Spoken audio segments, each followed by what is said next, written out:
തെറ്റായി ധരിക്കണ്ട, ഞങ്ങൾക്കെതിരായ വല്ലാത്ത വികാരമാണ് അതിനവരെ നയിച്ചത് എന്ന്.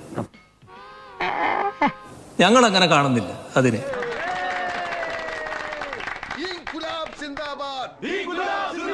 മുഖ്യമന്ത്രിയുടെ ന്യായീകരണം അതേപോലെ ആവർത്തിക്കാൻ പാർട്ടി തയ്യാറല്ല. സത്യമാണെങ്കിലും എനിക്ക് അംഗീകരിച്ചു കൊടുക്കാൻ പറ്റുമോ? തിരഞ്ഞെടുപ്പിൽ CPM-ന്റെ വൻ വീഴ്ചയ്ക്ക് കാരണം ഭരണവിരുദ്ധ വികാരമെന്ന് പാർട്ടി തിരിച്ചറിയുന്നുണ്ട്. എന്നാൽ പാഠം പഠിക്കാനോ തിരുത്താനോ തയ്യാറായിട്ടില്ല മുഖ്യമന്ത്രി. തോന്നി അതങ്ങനെ വരൂ, അതങ്ങനെ സംഭവിക്കൂ. വിമർശിച്ച യാക്കോബായ സഭ ബിഷപ്പിനും കണക്കിന് കിട്ടി. പുരോഹിതന്മാരുടെ ഇടയിലും ചിലപ്പോൾ ചില വിവരദോഷികളുണ്ടാവും എന്നതാണ് ആ വാചകത്തിലൂടെ വ്യക്തമാകുന്നത്. എന്തു ചെയ്യാനാ ചെമ്പകം, എന്റെ സ്വഭാവം ഇങ്ങനെ ആയിപ്പോയി. എന്നാൽ ഈ ശൈലി ഇനിയും തുടരുന്നത് പാർട്ടിയെ ജനങ്ങളിൽ നിന്ന് അകറ്റുമെന്നാണ് നേതൃയോഗത്തിൽ ഉയർന്ന അഭിപ്രായം.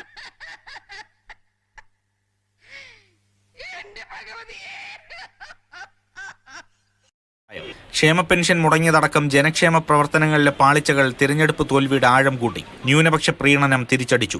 നവകേരള സദസ്സ് ഗുണം ചെയ്തില്ല. എന്റെ പൊന്നു ചേട്ടാ, ചേട്ടന് കഷ്ടകാലമാ. കണ്ണിച്ചോരില്ലാത്തവന്മാരാ. അടിത്തറയായിരുന്ന ഈഴവ വോട്ടുകളിൽ കുറവുണ്ടായി. ആലത്തൂരിൽ കെ രാധാകൃഷ്ണൻ മത്സരിച്ചതുകൊണ്ട് മാത്രമാണ് കരകയറാനായതെന്നും പാർട്ടി മനസ്സിലാക്കുന്നു. തോൽവി നിരാശാജനകമെന്ന് റിപ്പോർട്ട് അവതരണത്തിൽ അഭിപ്രായപ്പെട്ട ജനറൽ സെക്രട്ടറി സീതാറാം യെച്ചൂരി വിരൽ ചൂണ്ടുന്നതും സർക്കാരിന്റെയും മുഖ്യമന്ത്രിയുടെയും വിശ്വാസ തകർച്ചയിലേക്കാണ്.